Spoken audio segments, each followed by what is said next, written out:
प्यारे बच्चों, आज हम 11वीं क्लास का चौथा पाठ मानो ही महताम धनम इसका दूसरा भाग करते हैं। हाँ जी, 7वें श्लोक पे आ जाओ।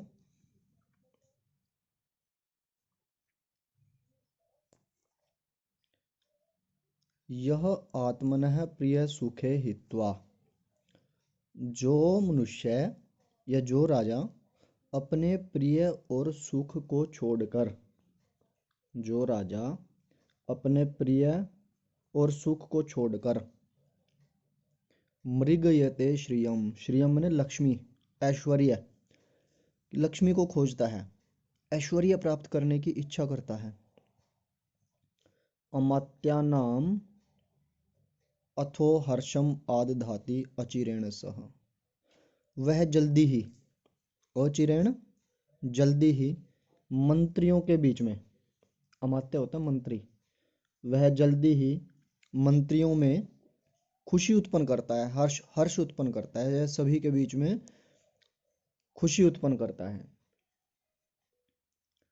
यानी कि जो मनुष्य या जो राजा अपने स्वार्थ को छोड़ करके, अपने सुखों को छोड़ करके दूसरे की भलाई के लिए धन इकट्ठा करता है, ऐश्वर्य इकट्ठा करता है, वह सभी को खुश करता है, सभी को प्रसन्न करता है, सभी उससे खुश रहते हैं। हाँ जी, अगला श्लोक। पुत्र है उवाच, पुत्र बोला, किम नु ते माम अपश्यन्त्या पृथिव्या अपि सर्वथा। मुझे सर्वथा सभी प्रकार से अपश्यन्त्या न देखती हुई, मुझे सभी प्रकार से न देखती हुई, पृथिव्या अपि किम, पृथ्वी से भी तुम्हें क्या प्रयोजन, मुझे सर्वथा न देखती हुई पृथ्वी से भी तुम्हें क्या प्रयोजन। किम आभरण कृत्यम, गहनों से क्या लाभ या गहनों से क्या प्रयोजन।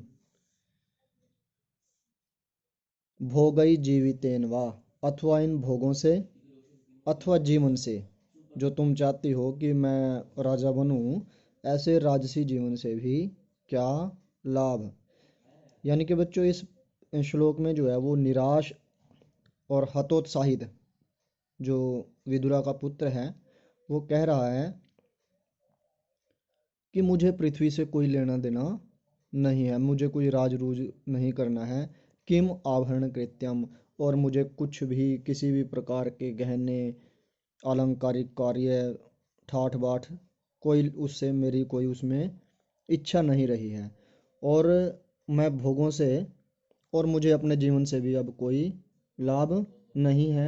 अपनी माता को कह रहा है कि मुझे अब किसी भी चीज़ से कोई लेना देना नहीं है, ना प्रजा से ना राजसी जीवन से, और तुम्हें भी इस सब को अब छोड़ देना चाहिए, तुम्हें भी इस बारे में अब चिंता नहीं करनी चाहिए। निराश हो गया वो, बिल्कुल निराश हो गया। अब अगला श्लोक। माता उवाच, माता बोली, यम आजीवंती पुरुषम, माता फिर भी उसको उत्साह बढ़ा रही है। यम आजीवंती पुरुषम सर्वभूतानि संजय, कि हे संजय, सब प्राणी जिस पुरुष को लेकर के, जिस पुरुष का आश्रय लेकर के जीवित रहते हैं, सभी प्राणी जिस पुरुष का आश्रय लेकर जीवित रहते हैं उसी का जीवन जो है वह सार्थक है। जीवितम तस्य जीवितम अर्थवत, उसी का जीवन सार्थक है। पक्वम ध्रुवम इव आसाद्य, पक्के फलों वाले पेड़ के समान। दोबारा देख लो इसको। हे संजय, कि जिस प्रकार एक पके हुए फलों वाले पेड़ का बहुत सारे पक्षी आश्रय लेते हैं और अपना जीवन जीते हैं, उसका सहारे से उसके फल खाते हैं, छाया उसके ऊपर बैठते हैं, विश्राम करते हैं, उसकी लकड़ी भी काम आती है। जिस प्रकार एक पके हुए फलों वाला जो पेड़ है सभी की सहायता करता है, उसी प्रकार जैसे पके हुए फलों वाले पेड़ का लोग आश्रय लेते हैं, पशु पक्षी आश्रय लेते हैं, उसी प्रकार यदि कोई ऐसा मनुष्य है जिसके ऊपर सभी प्राणी, आसपास के अधिक से अधिक जीव जंतु, सभी प्राणी जो है जिसके आश्रय से, जिसके साथ से खुश होते हैं, उसी मनुष्य का जीवन सार्थक है, सफल है। ठीक है बच्चों। अगला श्लोक 10वां। स्वबाहुबलम आश्रित्य यो अभि उज्जीवति मानवः। अपनी भुजाओं के बल से जो मनुष्य अपना जीवन जीता है, अपनी भुजाओं के बल से जो मनुष्य इस धरती पर जीवन जीता है,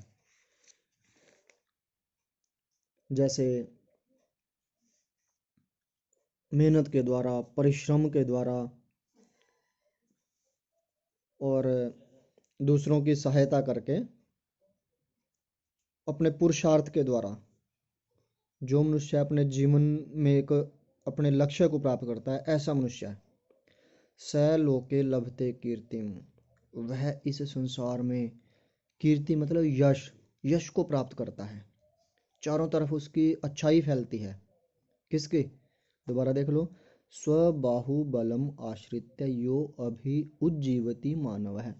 जो मनुष्य अपनी भुजाओं के बल का आश्रय लेकर जीवन जीता है, मतलब अपने उत्साह से, अपने पराक्रम से, जो संसार के अंदर जो दूर दूर तक अपनी कीर्ति स्थापित करता है, जो अपने लक्ष्य को प्राप्त करता है, अपना नाम रोशन करता है, ऐसा मनुष्य लभते कीर्तिम, इस संसार में जो है कीर्ति को, यश को प्राप्त करता है।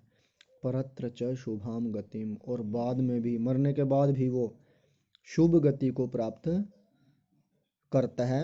मरने के बाद भी उसका नाम होता है कि हाँ भाई उसने कोई काम किया है। कुंती वाच।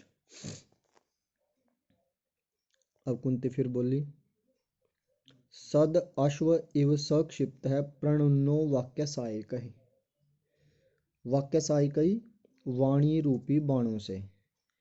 क्योंकि कुंती माता ने उसको इस तरीके से, कुंती माता कह रही है कि विदुरा ने उसको ऐसे ऐसे वाक्य बोले हैं, व्यंग्य पूर्वक वाक्य बोले हैं कि जो मनुष्य को चुभे और उससे मतलब उसके अंदर जो है उत्साह उत्पन्न हो। वो बाणों की तरह लग रहे थे उसको वाक्य ना। वाणी रूपी बाणों से प्रणुन्नः, प्रेरित किया गया। सद अश्व इव सक्षिप्तः, वाणी रूपी बाणों के फेंकने से। सद अश्व इव, अच्छे घोड़े के समान। वाणी रूपी बाणों के फेंकने से प्रेरणा प्राप्त या प्रेरित हुआ वह अच्छे घोड़े के समान। तच्चकार तथा सर्वम, उसने वह सब कुछ किया, उसने वह सब कुछ किया। यथावद अनुशासनम, जैसे जैसे उसको आज्ञा दी गई। कुंती कह रही है कि उसने विदुरा के पुत्र ने फिर सब कुछ किया उसी तरीके से, बल का प्रदर्शन किया, पराक्रम किया। उसने जो है उसके अंदर जो हीन भावना बैठ गई थी, उत्साह कम हो गया था, उसने दोबारा से अपना अच्छे तरीके से पराक्रम दिखाया।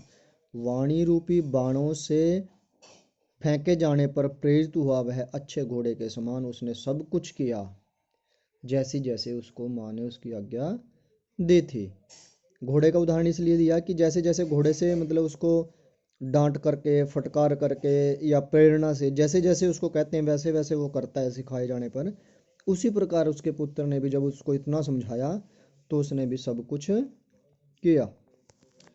तो प्यारे बच्चों, इसके अभ्यास में एक दो प्रश्न है इंपॉर्टेंट, वो कर लेते हैं।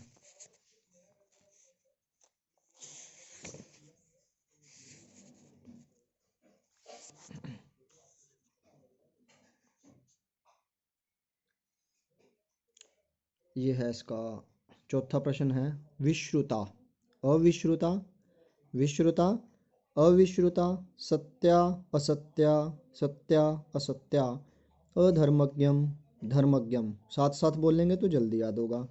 अधर्मज्ञम धर्मज्ञम, अमित्रान मित्रान, का पुरुष है या सुपुरुष है, अचिरेण चिरेण, असाध्य अनासाध्य। इसको मैंने इधर भी लिख दिया है कॉपी पे, इसमें भी आप देख सकते हैं। विश्रुता अविश्रुता, सत्या असत्या, अधर्मज्ञम धर्मज्ञम, अमित्रान मित्रान, कापुरुषः सुपुरुषः, अचिरेण चिरेण, आसाध्य अनासाध्य। बिल्कुल आसान है, इनको एक दो बार आप करोगे तो हो जाएगा। उसके बाद बच्चों ये प्रश्न, इसका 7वां प्रश्न जो है, इनको संस्कृत के वाक्य में प्रयोग करना है। विश्रुता, विश्रुता का मतलब होता है प्रसिद्ध। बिल्कुल आप छोटे से छोटा भी वाक्य बना सकते हैं। विदुरा विश्रुता आसीत, विदुरा प्रसिद्ध थी। यहाँ कोई भी आप नाम बदल सकते हैं, राम है विश्रुता आसीत, या कोई नया उदाहरण भी ले सकते हैं, नरेंद्र मोदी विश्रुत है। नहीं, यहाँ पर ये स्त्रीलिंग का हो जाएगा, स्त्रीलिंग का उदाहरण लेना हमने, ठीक है। तो यहाँ पर और भी कुछ ले सकते हैं, सोनिया गांधी विश्रुता अस्ति, किसी महिला का उदाहरण ले सकते हैं। शयानम, शयानम मैंने लेटा हुआ। विदुरा शयानम पुत्रम कथयति। द्विषताम का मतलब शत्रुओं का। मोहन है द्विषताम हर्षम वर्धयति, मोहन शत्रुओं में हर्ष उत्पन्न करता है। मान गतिम, मानवः ध्रुवाम गतिम प्राप्नोति, मनुष्य अंत में जो है निश्चित गति को प्राप्त होता है, यानी कि मर जाता है। पक्वम का मतलब होता है पक्का। राम है पक्वम फलम खादति। क्षिप्त है मतलब फेंका गया। वाक्य सायकई क्षिप्तः सह अनुशासनम पालयति, वाक्य सायकई क्षिप्तः सह अनुशासनम पालयति। इस तरीके से इसको 2-3 बार आप देखेंगे। इसको पॉज करके लिखना चाहो तो लिख सकते हैं। तो इसको 1-2 बार आप करेंगे तो ये हो जाएगा बच्चों। और अगला पाठ अगले वीडियो में। इस वीडियो को दूसरे जो संस्कृत के बच्चे हैं उनको भी बताएं, ताकि उनका भी भला हो, संस्कृत का भी भला हो, उनका भी भला हो। सर्वे भवन्तु सुखिनः, जयतु संस्कृतम्।